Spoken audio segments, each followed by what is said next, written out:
Hi everyone, Shavethany Tano here, the internet's busiest music nerd, and it's time for a review of the new Grimes album, Art Angels. Well, Grimes, be nice, Anthony. Be nice to Grimes. Don't be mean. Don't be mean to old Grimesy. Make sure you're nice to the Grimes. Would you shut up? Grimes is a Montreal pop singer and producer who had a meteoric rise to fame a few years ago off of the back of her full-length album Visions. It was almost as if she had come out of nowhere, really. She went from relative underground experimental pop obscurity to millions of hits on some of the biggest singles from this album, like the song Oblivion, as well as widespread critical acclaim for this album. However, I personally did not enjoy this album. The washed-out production and the really high-pitched nasal vocals and the incredibly rudimentary vocal melodies and keyboards just weren't really doing all that much for me. The record really felt kind of one-dimensional. And at this point, the album feels like it came out so long ago, which is odd, but I think it mostly has to do with the fact that these past 3 years have been so silent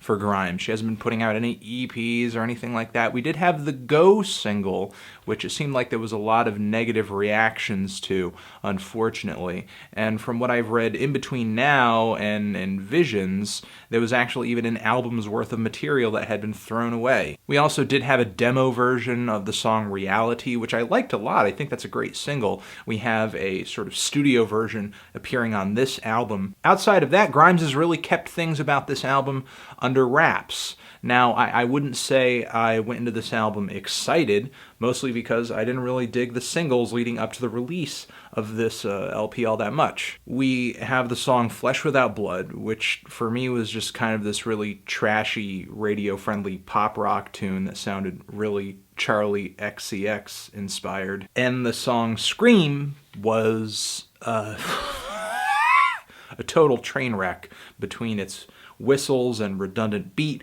and rapid-fire Taiwanese rapping, at least what I assume is Taiwanese rapping from a underground rapper by the name of Aristophanes. So yeah, admittedly I did not go into this record with the highest of hopes. However, the intro really caught me off guard. The kind of orchestral electronics on this track I thought were stunningly beautiful, and what I imagine or assume are some organic instrumentation in there as well. The strings, whether they're being bowed or plucked, just sound really gorgeous, and Grimes' very high-pitched singing fits in really well with the instrumentation. The track doesn't really give us a taste of what's to come on the record, but it at least shows that Grimes' abilities sit outside of just the lo-fi bedroom pop that we're used to. Now, despite this promising intro, I will say I think the first third of this record is a mess. The song California, which I like its very peppy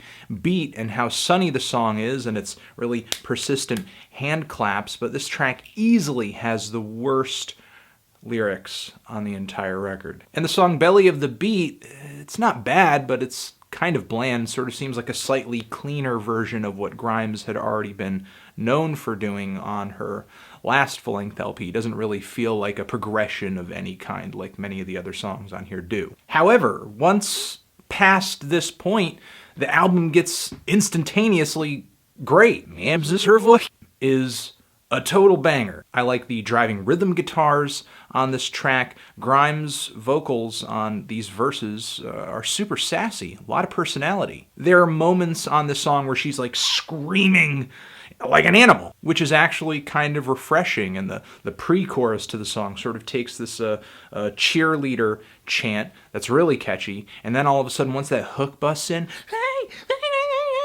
the yelping vocals that she does are actually fantastic. It's a really energetic, fun, eclectic pop song with just a booming beat and a lot of personality. And I think the good writing and the personality continues on to the next track here, the title track, where Grimes pulls heavily from Ray of Light era Madonna. The instrumental is completely blissful with a persistent kick drum, just a really strong dance beat, and on top of it a really snappy guitar loop.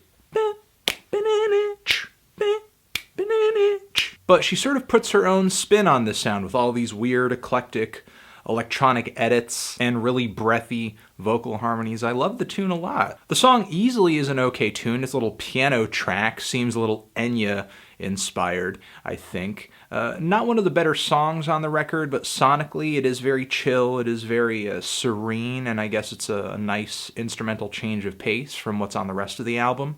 But following this, tracks like Pin, we have more pop bangers here. I mean, to me, this track is like bubblegum dipped in LSD. It's psychedelic and insanely catchy. And the song Reality, I actually kind of like this newer version. I think the older version was a little raw. It was cooler, but this newer instrumental that backs the song isn't really that bad. Sort of reminds me of Crystal Castle's debut record in a good way.